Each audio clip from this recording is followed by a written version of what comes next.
Čia yra mano alma mater. Čia gavau diplomą raudoną prieš 42 metus. Tada, kada baigiau, jeigu man būtų liepę nubėgti maratoną, tikrai nebūčiau nubėgęs. O dabar, jeigu reikia, kas norite, prašau, nusilengiam ir arba taip pat iškai galiu.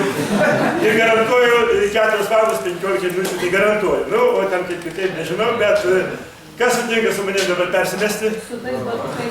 4:15. Ačiū. Nėra.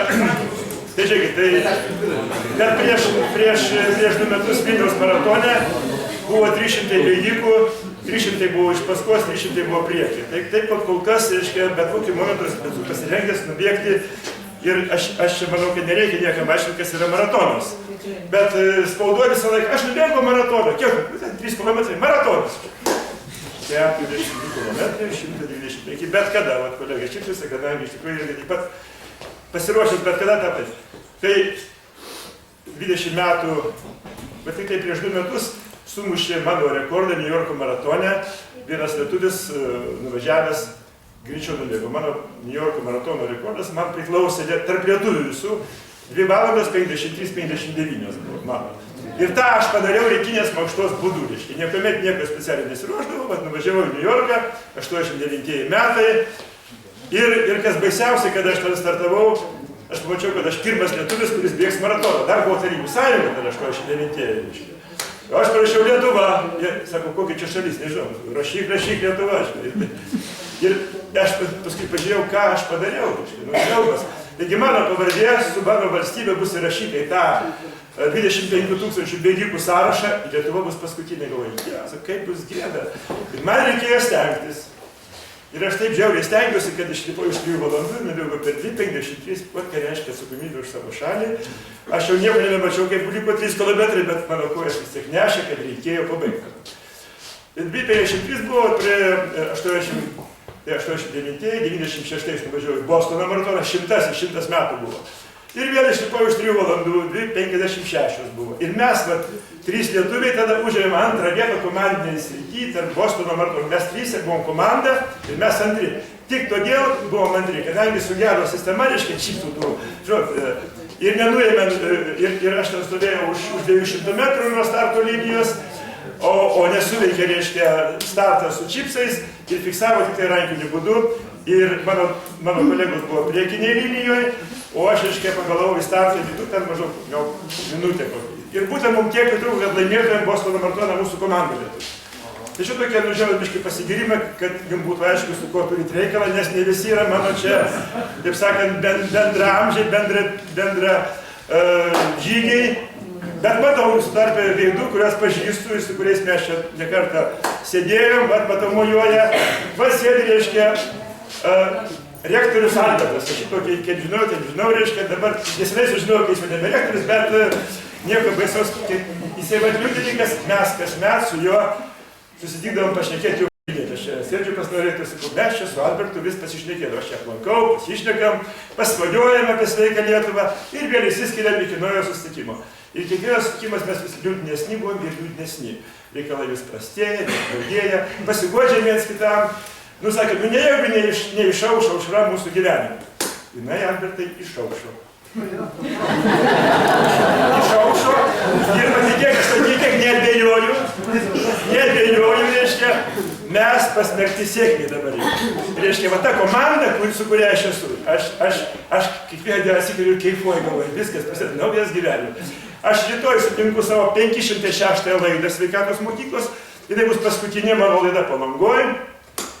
Nei karto, aš sakiau rektoriui, nei karto, nei vienas Lietuvos mokslininkas nepasižiūrėjo, kas vyksta su žmogumi, kuris 2 savaitės susimokėjęs savo pinigus susimokėjęs, atvažiuoja į Palangą, laksto, mažai valgo, medituoja, grūdinasi, meldžiasi, atgailauja, kas turi ką pasakyti. Ir po 2 savaičių grįžta į gyvenimą naujais žmonėmis. kiek aš gavau džiaugsmų iš tų žmonių, jūs net neįsivaizduojate. Ir man baisiai apmaudu, kad mano tie kolegos, kuriais baigėm šitą alma mater, niekuomet tokio džiaugsmo nėra patyrę. Aš žinau, aš buvau mokytas mokykloje. Ir aš žinau, kai baigėsi mokslo metai, visi ten gauna gėlių, fizrukai ten tų gėlių daug niekuomet negaudavo. Kadangi čia, žinai, taip sakant, čia tokia disciplina paskutinė, kur, žinai, jeigu nieko gėlių tau atneša, o šiaip tai nieko. O mano mokykloje aš visą laiką gaudavau pokšės. Kas 10 dienų, kas 2 savaitės aš pastoviai nežau, kadangi 500 žmonių atvažiuodavo mokyklą. 500 žmonių atvažiuoja, aš jūs išleidžiu. Vat ponia Irena, čia sėdi, miela Irena, reiškia, kuri matė, viena iš pirmųjų laidų su profesorė, atsimenu, aplankė man, reiškia, Baubinienė, ėjo atbyvi, ką tu čia veikiai, pažiūrėsi, reiškia. Pažiūrėjo ir išvažiavo, ir daugiau niekuomet nebegrįžo, nei jinai, nei joks mokslininkas. Aš suprantu, čia tokia smulkmena, tai dešimtėlės ant tūkstantukės ant laksto, yra rimtesnių dalykų. Po Europą reikia, po pasaulį. Aš vienas sėdžiu jų konferencijoje, garsių, reiškia, Lietuvos mokslininkų. Ir sako, ponai, reiškia, mūsų labai gerai žino pasaulis, mes ten visi žinomi mokslininkai. Lietuvoje mūsų niekas nepažįsta. Mes čia niekam neįdomus esame. Kadangi mūsų darbai būtų stačiusi ir niekas jų nenaudoja. Aš jums galiu pasakyti, man reikėjo paramos mitybos srityje, judėjimo, senukai atvažiuoja, nu, žinot, yra darbas kitoks negu su jaunimu. Nėra, nesu ko kalbėtis apie tai. Ir aš viską turėjau, reiškia, aš apvažiavau 50 pasaulio šalis su savo pinigais, domėdamasis, ką ten gero daro, ir po Kruopą vežiau į Palangą. Po Kruopą vežiau, rinkau kaip tą bitelę medų.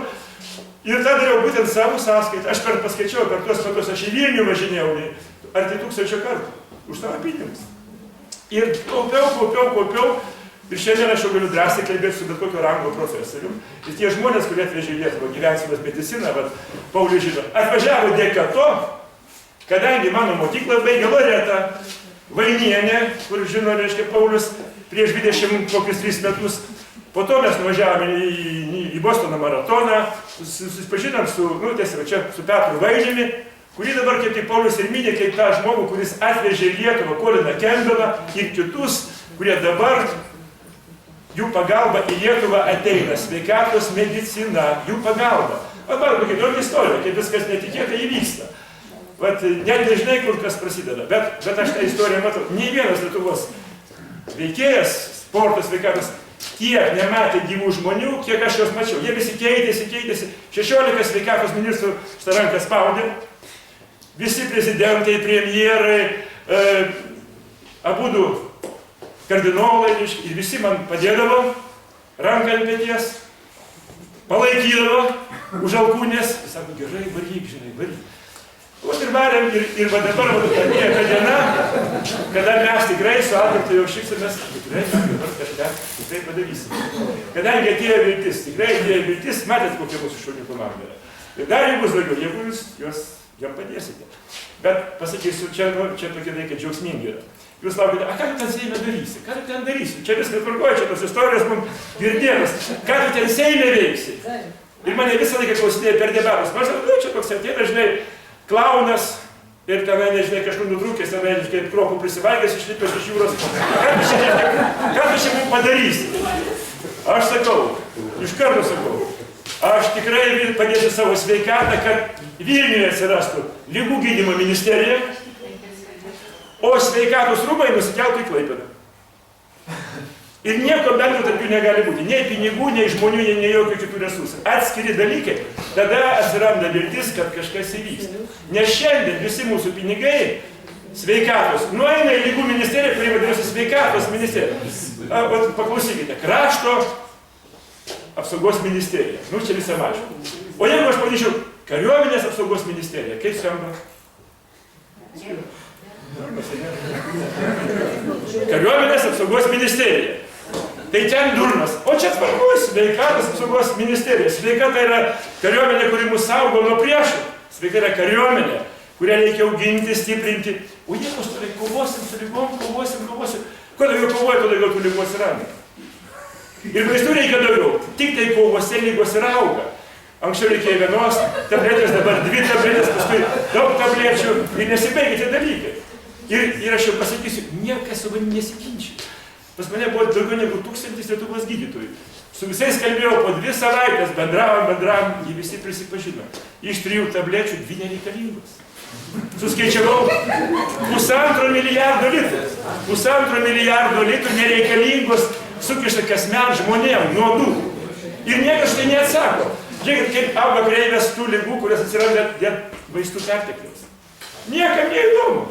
Dabar pastebėjote, jūs nepastebėjote, aš matau kiekvieną dieną, mano žmona kiekvieną ašaroja. Nuo ko? Jinai lenda į tą internetą, skaito visus Facebookus ir ašaroja. Už ką tave taip muša? Ką tu padarėjai? Kodėl tai šitą apkalbinėja? Aš sakau, Zuikutė, aš labai sakiau, kad taip bus, ko tu pergyveni? Nu tai aš negaliu, tai sakau, nekiš nosies į tą Facebooką, baigtų žinai, palik.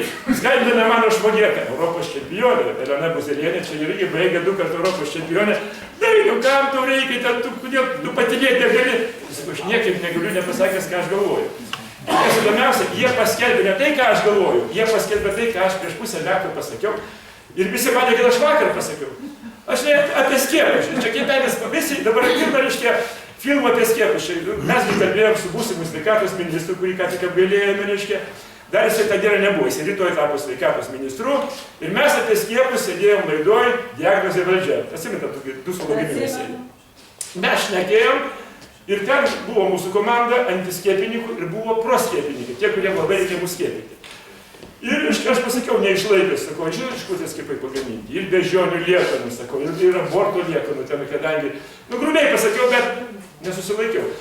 Šiandien, vakar jau pavarė visi dabar vėl iš naujo, kad čia, matai, čia kiepelis durnius iš kaimo išbydė, čia apie skiepus nieko neišmano.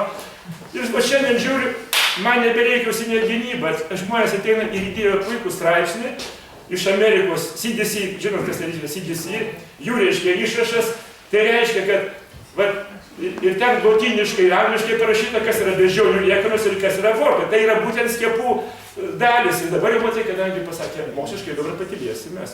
Jau tos temos nebeliesim, dabar eisim, iškusim, ką čia dar kepeniškai. O, radom, mokesčių rūpužė nemoka. Ir aš laidoj, jeigu pastebėjot, pats sėdėjom rinkimų banko laidoj, čia sėdėjo premjeras, aš sakau, reiškia, va šitie vaikinai sėdė būtų su Paulausku. Kad neužmiršome Paulauską. Paulauskas tuo metu buvo Seimo pirmininkas. Kai aš pas jį atvažiavau ir sakau, ponas Paulauskai, bet jūs tik pradėjote savo darbą Seimo pirmininko postą. Ir aš iš karto galvoju per galvą, reiškia, kaip žmogus, kuris dirba, reiškia, smulkus verslininkas. O kaip tai? Aš pirmiausia praradau savo gydytoją, sveikuolį pensininką, kuriam iš karto, reiškia, arba pensija, arba darbas. Išmetė iš darbo, nes jis nebegauna arba to. O gydytojas sveikuolis, tai puikus žmogus, kuris kartu bėgioja. Jam darbo neliko, sakau, per jūs. Kitas, sakau, dalykas. Aš netekau patalpų, kadangi, reiškia, iškart priėmė kazino įstatymą ir iškart mano savininkas, žinai, čia dabar, žinai, kazino čia galim padaryti, tu gal iškiek žinai, ir jau arba mokėk mokėsi dvigubą. Tai sakau, Paulauskas, tu mat ką padarėte? Tai sakau, baisiausia, ką jūs padarėte. Tai sakau, čia jum atleistina. Bet sakau, žinot, kas jūsų sveikatos komitete atsakingas yra už sveiką gyvenseną. Klausiu Seimo pirmininko. Atendžiau patarėjai, kokie 5 sėdė aplinkui. Sakau, kas yra sveikatos komitete? O buvo kaip tik mėnuo po rinkimų. Mėnuo po rinkimų, aš čia čiupsim, kas, sakau, atsakingas už sveiką gyvenseną? Nu, žinai, patarėjai, kas? Aš sakau, aš žinau, kas, aš jau pasidomėjau. Nu, tai kas čia? Ponas Vytautas, tai kuris čia? Ir tas Vytautas 4 metus buvo atsakingas už tai, 4 metus dirbo tą postą užėmęs. Šustauskas Vytautas. Ir Paulauskas tą žinojo 4 metus ir nieko nepadarė. Pasijuokė visi. Nu, ir aš galvoju, tai reikia būti pačiu didžiausiu Lietuvos priešu, sveikatos, kad tokį veikėją patupdėjai, daugiau nieko nebereikia daryti, jis viską sutvarkė. Tai, kad gyvens Lietuvos. Ir aš turėjau kentėti va šitą pasityčiamą iš mūsų daug metų. Ir Albertas Linguolis jis prisimena, mesgi šnekėdom, sakau, jisgi viską žino, aš jam pasakoju. Nu ir ką, pasigožėm įsivaikštų. Dabar Albertai baigėsi. Tie dalykai reiškia. Ir dar niekas nežino, kas jų laukia. Niekas nežino, kas jų laukia dar. O, tai ką, jūra mūsų kišė dabar, Kruopas dabar tai duosi. Seime, sako, tik tai būsim ten visi veganai. Tai pergėlė, sakau, bus ir tiek, viskas bus gerai. Bet ką, va dabar laukite, ką aš ten darysiu. Tai aš 3 darbus dabar aš jau darau, 3 darbus. Į kokį komitetą jūs? Sveikatos komitete, man jau paskyrė komiteto pirmininku, nors aš juokauju, bet, reiškia, man nereikia jokio posto.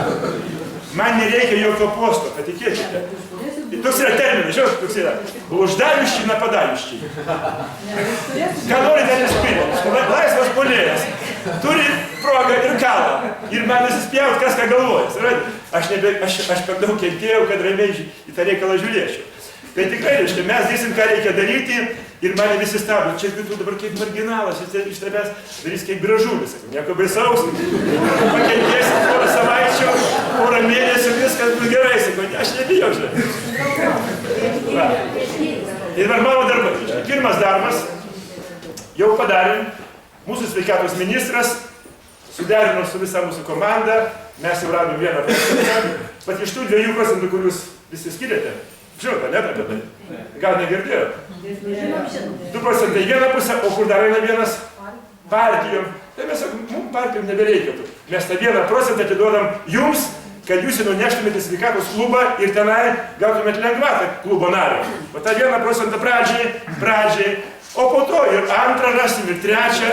Tai yra labai sunkus darbas žmogaus, kuris rūpina savo sveikatą. Žiauriai sunku kasdieną visą valandą rūpintis, bėgioti, ten pasnikauti, melstis, atgailauti, reikia dirbti. Ir kodėl už tai nesumokam? Todėl, kad šito precedento negalim daleisti. Neduok Dieve, kažkas uždirbo iš savo lakstymo. Tai čia matai, visi užsiminys lakstyti. Tai kas tada bus? A mes sakom, viskas bus gerai. Ir mane pastovi, ką tu ekonomikai, tu prieš, aš jiems sakau, mes dabar atkersime į Klaipėdą, reiškia, sveikatos rūmus, ten yra universitetas puikus, ten yra vienintelis Europos, reiškia, žinomas Lietuvos miestas, kuris dalyvauja sveikų miestų tinkle. Jeigu nėra Lietuvoje nei vieno miestelio.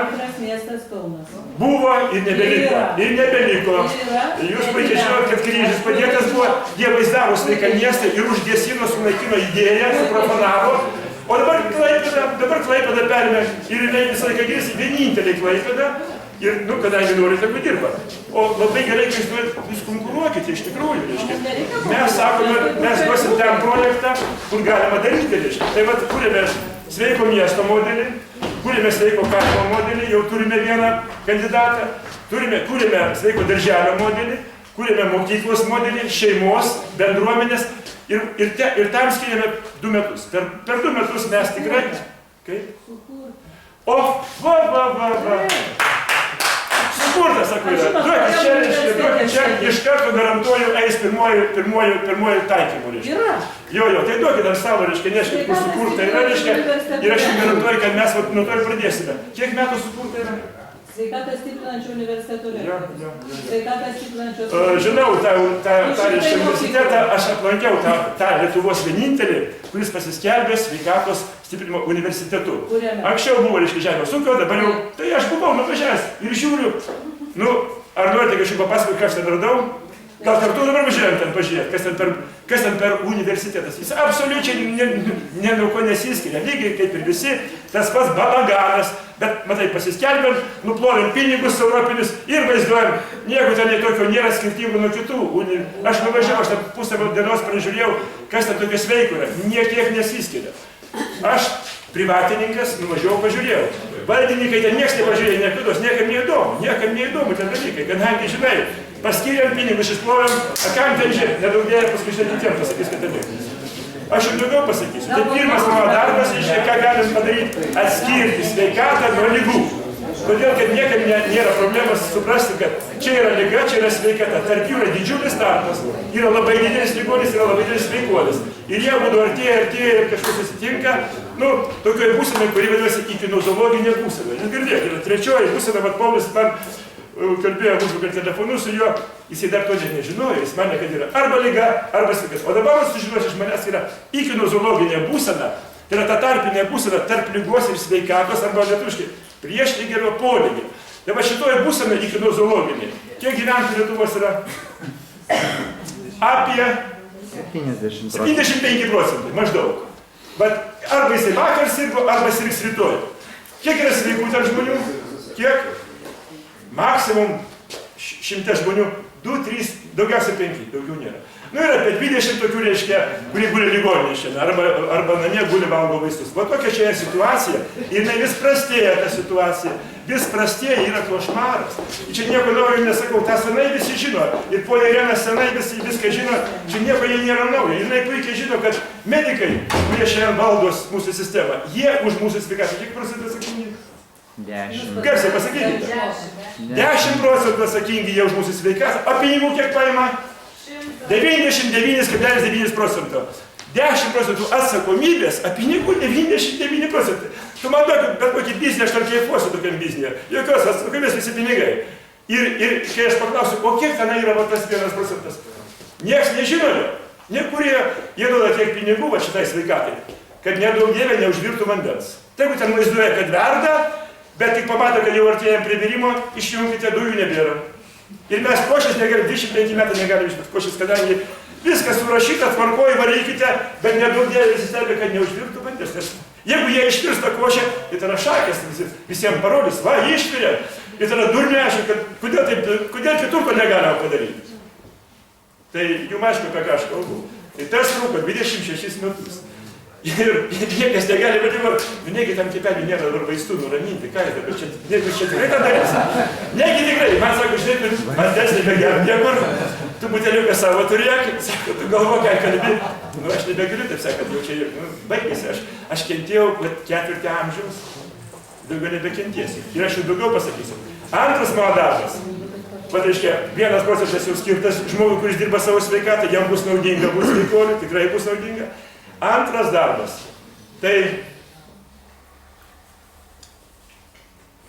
jau sutarėm su akademiku Jovaiša. Aš jau buvau atvykęs, aš ieškojau Ramūnas, aš jam sakiau, net nesuprato, apie ką kalbu. Aš ieškojau bendrą žygių, bendrą darbių, leisti sveikatos vadovėlį 1 klasį. Atsimenat, mes kalbėjom su Albertu. Aš sakau, ir čia kažkas sėdė, pas ką aš buvau užėjęs pas jūs. Sakau, ar yra mitybos specialistas, kuris Lietuvoje geriausias, ar yra grūdinimas, aktyvumo. Ieškojom. Sako, ten viena reiškia kažkur tai Anglijoje. Atsimenat, su jumis kalbėjom. Tai kada kalbėjom? Prieš kelis metus. Kur dabar yra ta ponė, kuri mitybą žino? Užsienį. Tai sakau, kada atvažiuoja? Ir tai kokį maistą parašo. Dedame į vadovėlį dieną. Ir tą vadovėlį išleidžiame 30 000 tiražų rugsėjo 1 dieną kitų metų. Į 1 klasę ateina 30 000 pirmokų. Kiekvienam įteikėme sveikatos vadovėlį, jisai nemoka skaityti. A kas jis skaitys? A jis skaitys 60 000 tėvelių ir mamyčių. Ta pati vadovėlė skaitys 60 000 mamyčių ir tėvelių ir kartu darys, ne tokį ten mankštą bet normalią mankštą, normaliai vandenį apsilies, normaliai papasnikaus, pamedituos, ten viskas bus parašyta. Ir mamytės ir tėveliai kartu augs su savo vaikeliu. Bet dar įdomiau, kad kartu su jais į 1 klasę ateis 120 000 ko? Močiučių ir dėdukų. Ir jie visi, 210 000 žmonių, 1 metais įsijungia į mūsų sveikatos. Ir mes ją darome, ne ten kokiam, žinai, ten ciklui, ten kokiam pusė Seimo, mes ją darome 12 metų. Ir po 12 metų mes galime išleisti 1 Lietuvos istorijoje moksleivių sveikuolių laidą. Dabar, reiškia, iš 100 moksleivių išeina sveiki kiek? Maksimum 7 moksleiviai yra sveiki, maksimum. O mes tikimės, kad po 12 metų galbūt 7 liks ne visai sveiki, galbūt, bet nedaugiau, suprantate, jeigu mes dirbsime. Ir mes jau turim komandą gražią, kuri auga ir didėja, jaunimo daug ateina. Bet kas įdomiausia, ateina ne šiaip savo. Žiūrėkit, mūsų eina istorijos. Vienas buvo narkomanas, kitas buvo alkoholikas, kitas vėl buvo. Jie dabar tapo sveikuoliais. Jiem lengviausia buvo, jie pamatė skirtumą. O šitie visi tokie pusiau tokie, jie taip ir lieka. Pusiau nieko bent nesupratė, ką reiškia būti sveiku žmogumi. Nežinai, nieko nesako, reiškia taip pat gyvuliuoja. Tai va, tai... Va tokie darbai, reiškia, manęs laukia ir aš tikrai tą darysiu ir aš turiu komandą. Ir trečias darbas, kurį dabar iš karto kviečiu jūs įsijungti. Va dabar klausykite sėdėliai. Atvažiuoja galingi vyrai, Žydrūnas Savickas, klausykite. Alekna, reiškia, Virginijus. Iš kiekvienos partijos radau po tvirtą vyrą sveikuolį, va šitie jau yra partiniai mūsų žmonės, Seimo nariai. Vienas yra be 5 minučių, kitas jau yra. Į vieną vietą susirenkam, sukviečiam visus Lietuvos specialistus, kokių tik reikia, mitybos, judėjimo, dvasininkus. Ir mes visi, reiškia, 3 parom užsirakinę, šnekamės, ką mes padarysime. Ir mes dar nesukūrus tą koaliciją, ar su konservatoriais, ar su... Mes sukursime Seimo tarp partinę sveikatos koaliciją, kuri, reiškia, susitars taip, kad niekas jūs taip nebeišardys. Tas ateis tie žmonės, kurie supranta, ką daro, žino, ką daro. Ir va tie tada nebeleis ten jokiem pliurpalam į kairę į dešinę pinigų vaikyti, reiškia. Nebelės, nes jie matys, kur mūsų pinigai eina ir mes nebeduosime iš mūsų tyčiotis. Bet aš tau jums pažadu,